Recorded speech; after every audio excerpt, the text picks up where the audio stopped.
Je suis tellement bien organisée que j'ai 30 minutes devant moi, donc je vais en profiter pour faire ici ma voix off. What I mean, wanna see, what I feel, wanna dream, wanna be, I'm a freak, what up?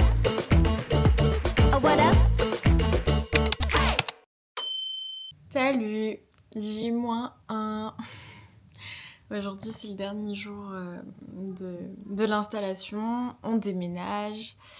La tête, c'est de pire en pire. De toute façon, il y a eu une dégradation progressive depuis la première vidéo.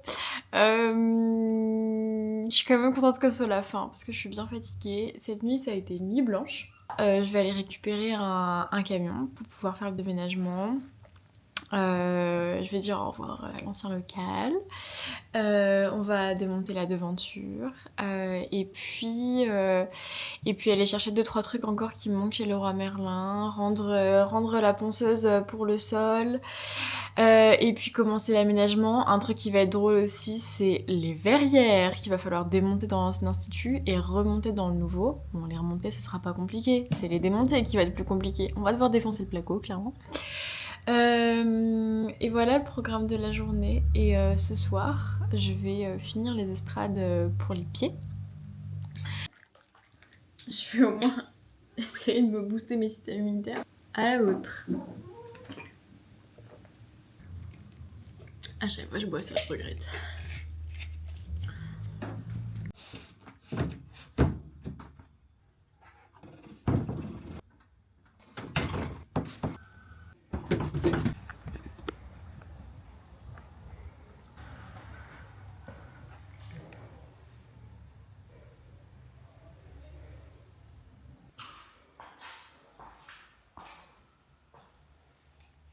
Dans ce local, je voulais absolument faire des estrades pour l'espace pédicure. J'avais gardé les grosses planches d'OSB et les poutres du premier épisode qui servaient de bar à l'ancien occupant et que j'avais dû démonter. Et du coup, je me suis dit que j'allais m'en resservir étant donné que c'était des poutres et des planches de grosse épaisseur. Donc je savais que ça allait pouvoir être assez rigide et assez solide pour en faire mes estrades à moi. J'ai testé plusieurs structures, j'ai sauté dessus des dizaines de fois pour être sûre que ce soit bien solide. En termes de design, j'ai refait un design un petit peu d'arche pour 2 raisons. Déjà pour que ça puisse, nous permettre de passer nos jambes en dessous, de la structure pour que ce soit plus pratique pour nous et en même temps pour que ça puisse, servir de petit espace de rangement en dessous de l'estrade. J'ai fait des tests de profondeur en mettant, des fauteuils sur les structures que j'avais fait pour être sûre qu'il y avait bien la place pour les pieds de la cliente, pour que nous on puisse travailler, que, le fauteuil puisse aussi passer dessus parce que les fauteuils sont assez encombrants.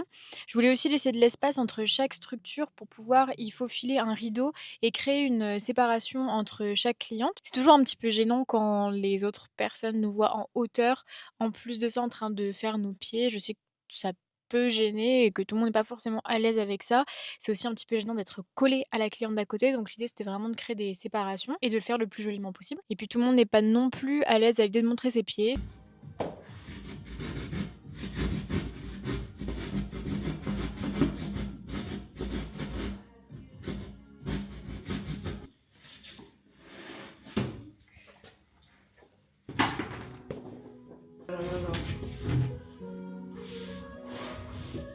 Ok, c'est bon. Ça, en vrai, c'était une pizza pour petit déjeuner. Le truc, il est trop grand. Je l'ai mis dans le gars.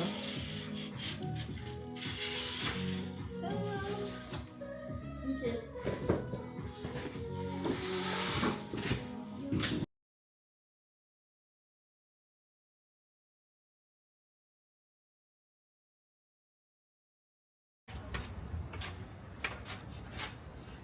La devanture, j'aurais pu en faire un épisode complet. Ça a été le parcours du combattant. Étape 1, j'ai récupéré le local avec cette magnifique devanture que personne n'avait retirée. J'ai galéré à l'enlever, j'ai pris des risques, des accroches de partout, de la colle, une horreur à retirer. J'ai dû le faire en plusieurs fois parce que j'osais pas tirer dessus de peur de me casser la binette complet. Mais à un moment donné, il fallait y aller. Personne ne l'avait retiré, donc de toute façon, j'allais bien devoir m'y coller. Étape 2, j'ai appris que l'immeuble était classé patrimoine exceptionnel. Qui est vachement étonnant d'ailleurs quand on voit la magnifique magnifique devanture qui était déjà là en place lorsque je suis arrivée, qui mettait magnifiquement en valeur cette devanture de patrimoine exceptionnel. Donc il a fallu attendre d'avoir des accords, soit des mois d'attente, chose que je n'avais pas prévue. Le noir, pas le droit. Le marron, j'aime pas. Le vert sauge qu'on m'a proposé pour rappeler les plantes qu'il y a dans l'institut, j'étais pas prête et je voyais pas le rapport avec l'ADA. Étape 3, repeindre non pas une fois, deux fois, trois fois, ni quatre fois, mais bien 5 fois la devanture qui fait, je vous le donne en mille, 30 mètres linéaires. Ça fait beaucoup d'heures passées à repeindre quelque chose dans le vent. J'ai essayé toutes les couleurs qu'on m'autorisait, pas du tout convaincue pour finalement étape 4, revenir à la couleur initiale. J'ai rien trouvé de mieux, tout était trop gris, trop marron ou trop vert. J'étais vraiment, mais alors vraiment pas convaincue. Petite précision, dans l'ancien local, j'avais commandé une sorte de pochoir géant pour pouvoir faire mon enseigne en lettres peintes. Le problème, c'est que quand on a essayé de mettre ce pochoir, c'était une galère, il collait pas ou il collait trop. Et du coup, on a fait comme on a pu, mais ça ne fonctionnait pas comme ça aurait dû fonctionner. Donc, j'ai pas voulu réitérer la même expérience avec le deuxième local en sachant que ça allait coûter de l'argent de faire un pochoir qui n'allait pas marcher et en plus de ça que j'avais déjà eu une mauvaise expérience avec ce type de manière de faire une enseigne, donc je voulais pas recommencer. Ce que j'ai décidé de faire, c'est de faire mes propres pochoirs. J'ai imprimé moi-même des lettres, je me suis servi de ces lettres-là pour voir ce que je voulais comme taille au niveau de ma devanture, ça m'a permis de faire des tests.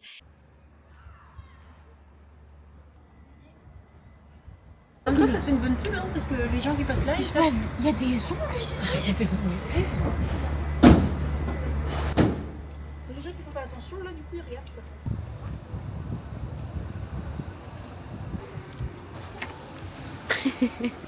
Et après, j'ai fait les contours de ces lettres-là pour pouvoir ensuite les peindre. Finalement, le résultat, j'étais pas très convaincue puisque ça rendait très bien dans l'ancien local puisque la devanture était beaucoup plus petite. Mais là, la devanture est très grande et du coup, ça faisait très mastoc. De toute façon, si j'étais pas convaincue, je savais que j'allais repeindre par-dessus au final. Fin de la parenthèse, ce qui nous mène à l'étape 5.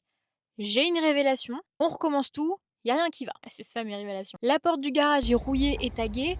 On répare. Les contours des fenêtres et des portes sont gris, moches, je les aime pas. On repeint. La couleur de la peinture, ça me va pas. On revient à l'ancienne, mais en plus propre et sans les tags. L'enseigne est trop grosse et trop plate. Je commande une enseigne qui est en relief, qui est beaucoup plus petite, qui est noire, et je la colle. Et là, je suis contente. Sachez qu'on est quasiment à ce stade, à 1 an d'ancienneté de cet institut, qui a vu beaucoup de façades, proportionnellement à ma schizophrénie, hein, certainement. Dans le premier local, j'avais pris trop juste les mesures des ouvertures dans le placo pour y passer mes verrières, et sachez que là, à ce stade, je commençais à stresser parce que je ne savais pas encore si mes verrières allaient passer dans mes ouvertures. Pour rappel, j'ai quand même fait 10 cabines. Si j'ai mal calculé, on n'est pas dans la mouise. J'avais dû, dans l'ancien local, défoncer le placo pour finalement réussir à faire passer les verrières. Expérience que je ne voulais absolument pas reproduire. Je vous vois venir, on va venir me dire oui, mais il faudrait les faire un petit peu plus grandes, comme ça tu aurais des marges d'erreur. Les verrières que j'ai commandées sont très mal faites. Et je n'ai le droit à une marge d'erreur que d'1 centimètre, ce qui est très peu pour quelqu'un comme moi qui calcule très mal. On a monté les verrières et ça passait pile poil. En même temps, j'avais refait 18 000 fois les calculs, mais je me suis quand même rendu compte que je gère toujours très mal les endroits où le plafond n'est pas droit. Il y a certaines verrières qui étaient moins bien calculées que d'autres, mais dans l'ensemble, je m'en suis pas trop mal sortie. Après, ça va venir à force, hein. Ou alors la solution, c'est de plus jamais faire de verrières. Encore en dessous, hein, si tu veux.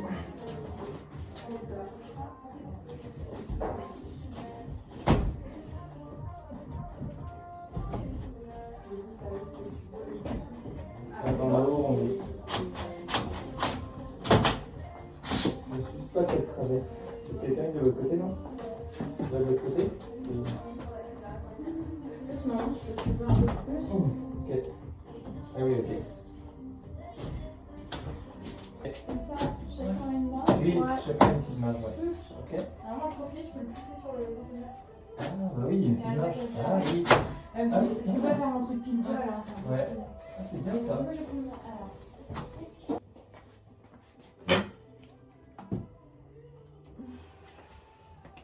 On peut venir.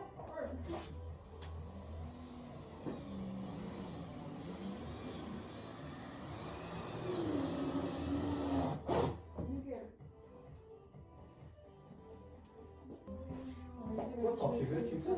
Pourquoi tu t'obstines? Tu arrives toujours dans tes projets. Faut que tu fasses une photo de ça. Ce sera la page de couverture.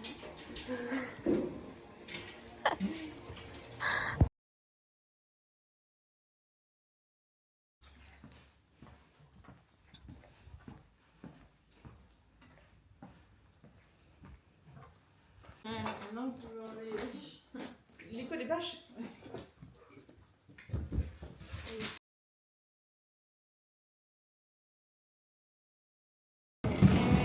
il va là.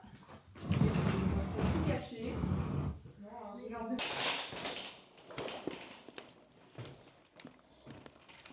Note à moi-même, me faire sponsor par Ikea la prochaine fois. Vu le nombre de plantes qu'à chaque fois je leur prends.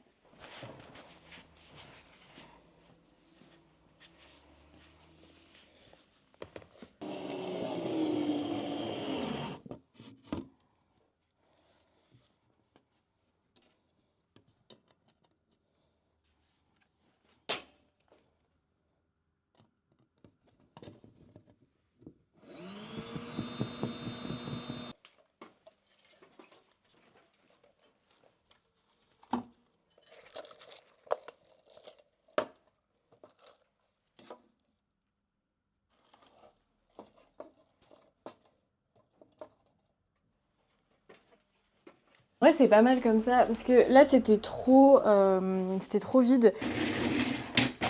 Ça, c'est genre la place quand on a prothésiste ongulaire. Le problème, c'est que si je me mets à la place de la cliente, ben ça fait un peu vide. Donc du coup, l'idée c'était de faire un angle d'étagère avec une descente de fleurs, enfin une descente de plantes, pardon, pour rappeler ce qui a été fait ici, du coup.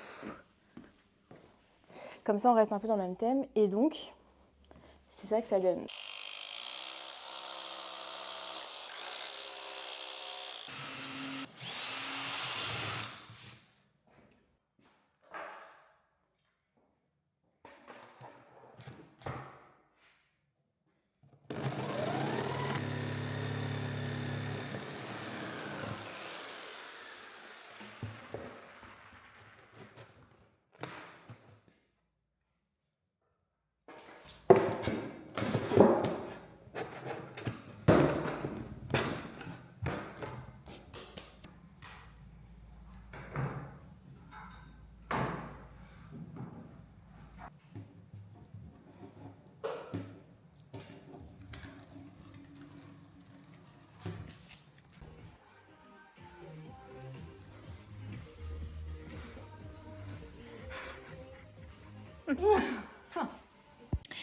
Finalité de l'histoire, 30 jours de travaux, pratiquement 300 mètres carrés de rénové. Mais je suis très contente du résultat. Évidemment, il y a toujours beaucoup de petites choses à venir faire en plus. Il y a certainement d'autres travaux de toute façon que je vais être amenée à faire puisque rappelez-vous, il y a une partie du local que je n'ai pas encore rénovée. Ça ressemble beaucoup à ce que j'avais imaginé sur mes plans en 3D. Du coup, c'est la deuxième fois seulement que je fais des travaux. Le premier local qui datait de l'année dernière était la première fois où je faisais des travaux toute seule. YouTube m'a beaucoup aidée et on se retrouve dans d'autres épisodes pour d'autres travaux, pour d'autres péripéties, pour, espérons-le, plus jamais de verrières à poser et c'est tout pour moi.